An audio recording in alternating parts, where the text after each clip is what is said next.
Holy shit. Ladies and gentlemen, I present to you the hero of the conservative movement, the ex-president of the fucking United States of America, the most Bubba Gump-brained, shrimp-scampy dick, deplorable human being that has ever walked the face of this earth, Donald Trump.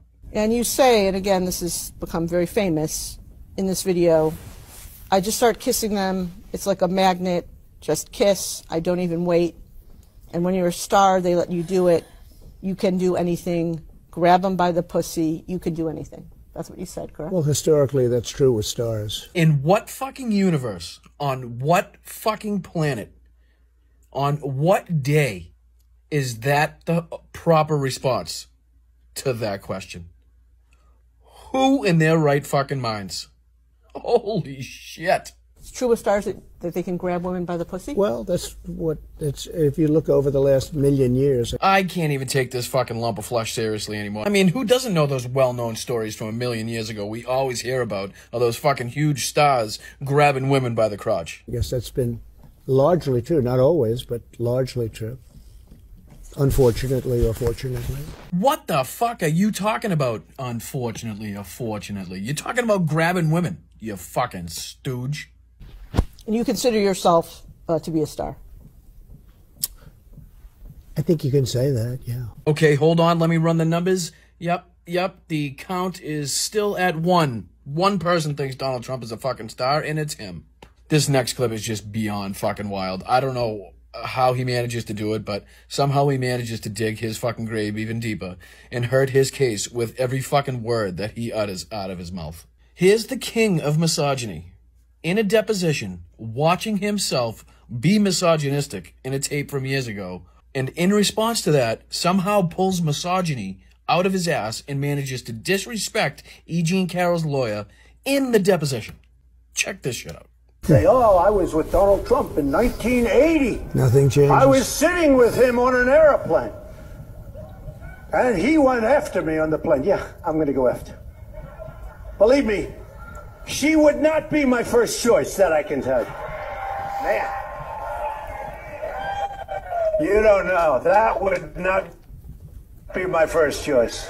When you said in that video that Ms. Leeds would not be your first choice, you were referring to her physical looks, correct? Just the overall. Not. I look at her, I see her, I hear what she says, whatever. You wouldn't be a choice of mine either, to be honest with you. I hope you're not insulted. I would not, under any circumstances, have any interest in you. I'm honest when I say it. I would not have any interest in. And here he is lying through his fake teeth as usual, telling the press across the pond that he's cutting his trip a little short because he plans to come back and fight the E. Jean Carroll case, which we know is complete horseshit because in court his lawyers insist that he's not going to testify in this case in any way, shape, or form. And let me ask you a question.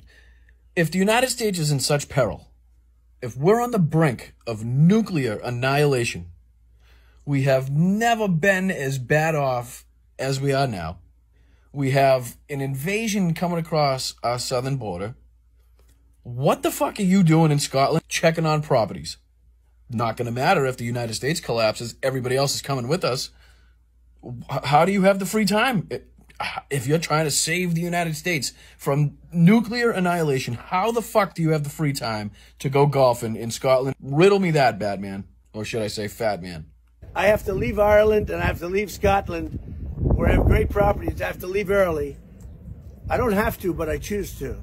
Will you attend the trial, Mr. President? I'll probably attend, and I think it's a disgrace. It's a disgrace that it's allowed to happen. It's called false accusations against a rich guy, or in my case, against a famous, rich, and political person that's leading the polls by 40 points, and I have to go back for a woman that made a false accusation about me, and I have a judge who's extremely hostile, and I'm going to go back and I'm going to confront this woman. This woman is a disgrace, and it shouldn't be allowed to happen in our country. I just have to know how old saggy C-Cups here doesn't drink or smoke, but somehow manages to look worse than John Daly does, who is notorious for smoking and drinking his entire career. But again, just more deplorable conduct from Donald Trump, digging his hole a little bit deeper every time he opens that fat fucking hole in his face. Let's go.